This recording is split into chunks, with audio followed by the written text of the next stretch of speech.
Hey guys, welcome back to another Preston Perspective.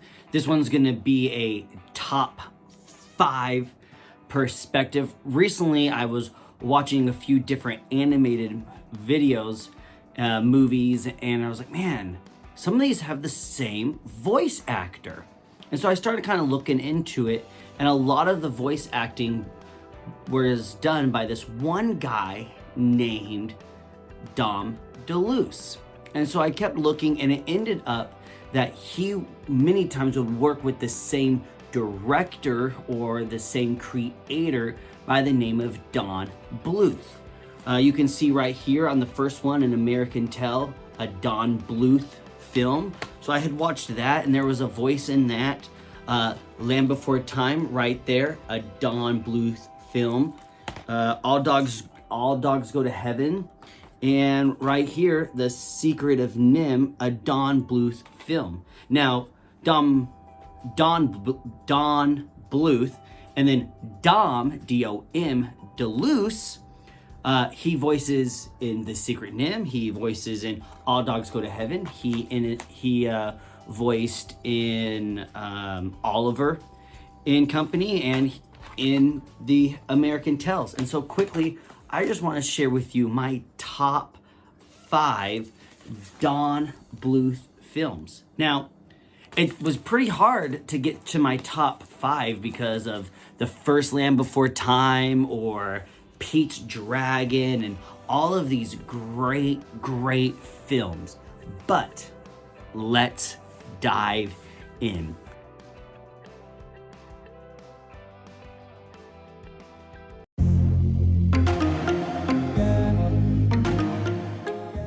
So my first one's gonna have to be, I put it down too early, is gonna have to be number 5, All Dogs Go to Heaven.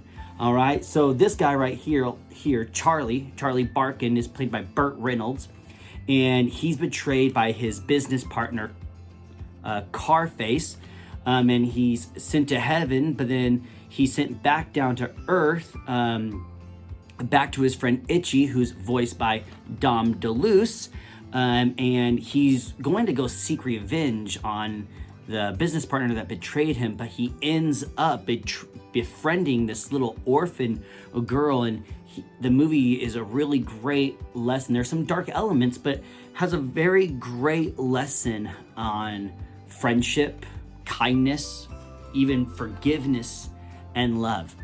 Now, then I thought, oh man, what about Thumbelina? What about Pete's Dragon? Those are all really good. But the next one is a little controversial. It's a little tricky. The next one, number 4, is The Pebble and the Penguin.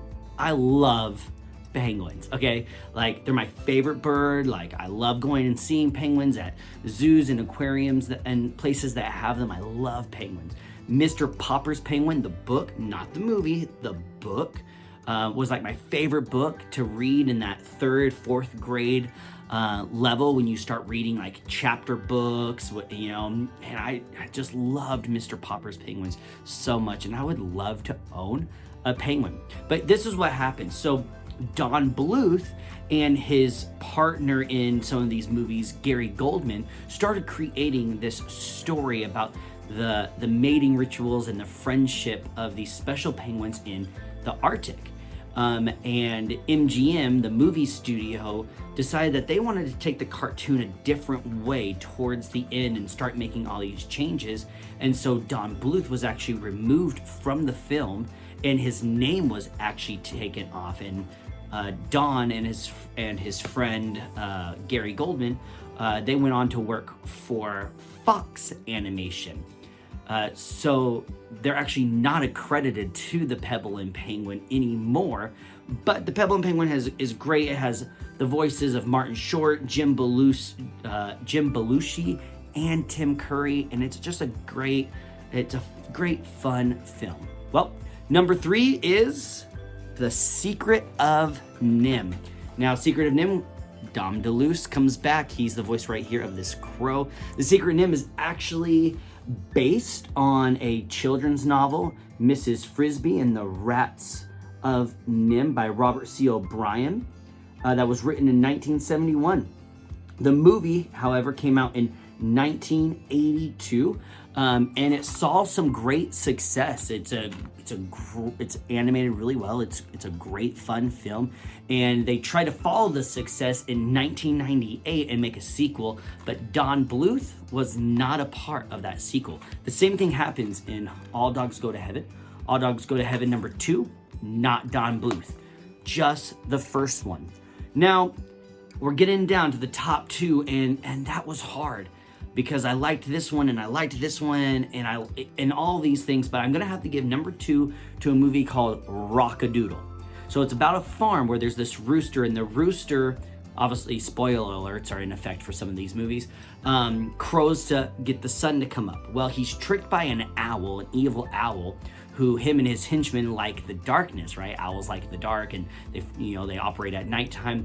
So they tricked him into thinking, oh, you actually have no power with the sun.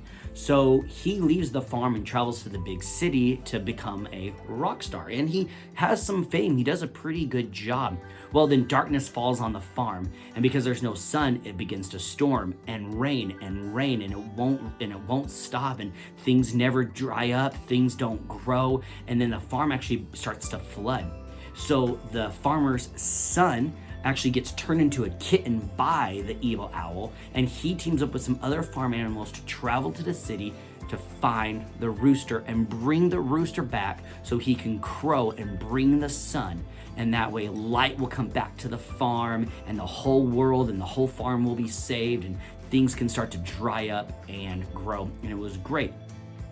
My #1 would go to American Tell 5 Goes West, but it can't because 5 Goes West is not Don Bluth. Only the first one, in American Tell, is Don Bluth.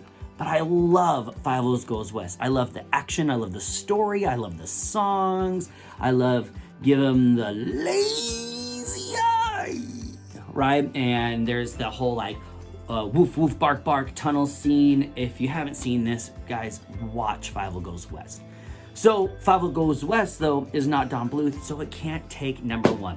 So #1 is Don Bluth's animated sci-fi movie called Titan A&E, which came out in 2000.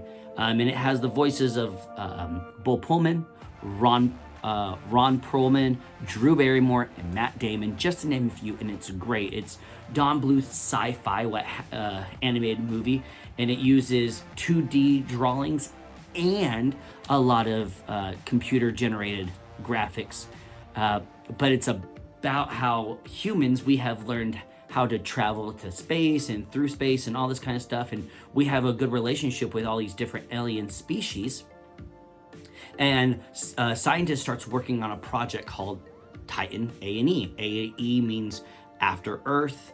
And what happens is there's this pure energy alien species called the Dredge, and they are threatened by this project, this Titan, this A&E project. So they come to attack Earth. So humans jump on all of these evacuation rockets, and they scatter to different planets and space stations. It's set in the year 3028, and the scientist who created the project, the movie is all these years later, and it follows his son as he starts following clues and maps to try to find his dad and find this lost Titan project. If you've seen Titan A&E but you haven't seen it in a while, it's definitely worth a rewatch. All these Don Bluth films are worth a watch for the first time or worth a rewatch. If you're gonna start with one, they're all super great. Rockadoodle's pretty fun. There's some dark elements with the evil owl, but it's super fun. But Titan A&E is beautifully animated, and that would get my suggestion if you're going to start with a Don Bluth film. Now, some of the Don Bluth films are also co-created with Spielberg, which is super awesome, super fun. So if you like that name and are into Spielberg movies, give some of his cartoons a try. Well, thanks so much for watching. Thanks for hitting and listening with my top 5 Don Bluth films. I hope you guys have an awesome week. I appreciate you guys. Catch you later.